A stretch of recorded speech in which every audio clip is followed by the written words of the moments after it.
दुई दिन तले जो भली भाव में चांदबाली जड़े 10 वर्षर झील स्कूल पिला को रेप एवं मर्डर करा अति जघन्य भाव में ताकू आमे संपूर्ण रूपे विरोध करुचु। यही घटना को निंदा करुचु एवं बिजु जनता दल तरफ आज 6 घंटिया बंद डाकरा दि जाइए।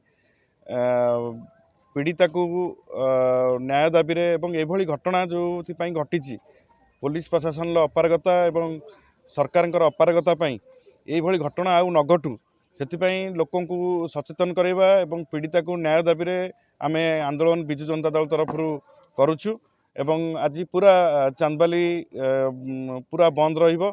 एवं आप देखुवे जे सकाळ 6टा बेलू विक्षोभकारी माने बिजु जनता दल कर्मी माने समस्ते उपस्थित रही स्वतःप्रत भाव में समर्थन मिलूँ बंद को। आज जो चांदबाली बंद हो समस्त जनसाधारण एवं समस्त दुकानी गाड़ी घोड़ा समस्ते आज स्वतःप्रत भाव में समर्थन मिलूँ।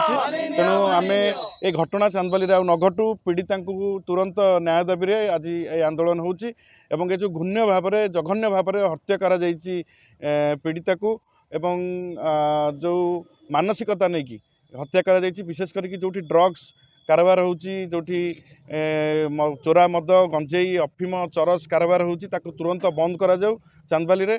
एवं चांदबाली रे सब प्रकार क्राइम दिन को दिन बढ़िबार लागिछि। पुलिस हाथ गोड़ टेकिकी बसिछि एक्शन नौ नहीं तांकठू मासिकिया चांदा नहीं कि एठी जो भली भाव में मादक द्रव्य बिक्री होची ए सब को तुरंत बंद करने को आम दाबी करुचु एवं पीड़िता को जो क्षतिपूरण दि जाइए यथेष्ट नुह ताकू अधिका क्षतिपूरण दि जाऊ। आज आम बिजु जनता दल तरफ सकाळु 6 रु दिन 12टा पर्यंत 6 घंटिया बंद डाकरा दि जाइए। आम अंचल देखंतु एक शांतिप्रिय अंचल जहाँ आज अशांतिर निया सबुआड़े जलुची। मु मोर एनएसी 15 नंबर वार्ड रे जड़े नाबालिका एवं दिव्यांग ताकू जेपरी जघन्य हत्या करिसंती पत्थर रे छेची ताहा एक घृणा भाव सृष्टि कर माने सारा राज्य रे यह सृष्टि करिछि चांचल्य सृष्टि करिछि। दाबी रहउछि जे से ताकू कोठर ताकू दंड मिलू एवं तांको ए जो पुलिस प्रशासन जो माने पूरा कोहल मनोवृत्ति सेटा जमतिका आईन शृंखला पूरा विपर्यस्त पड़ी को स्ट्रंग करा जाऊ एवं पीड़िता को न्याय मिलू।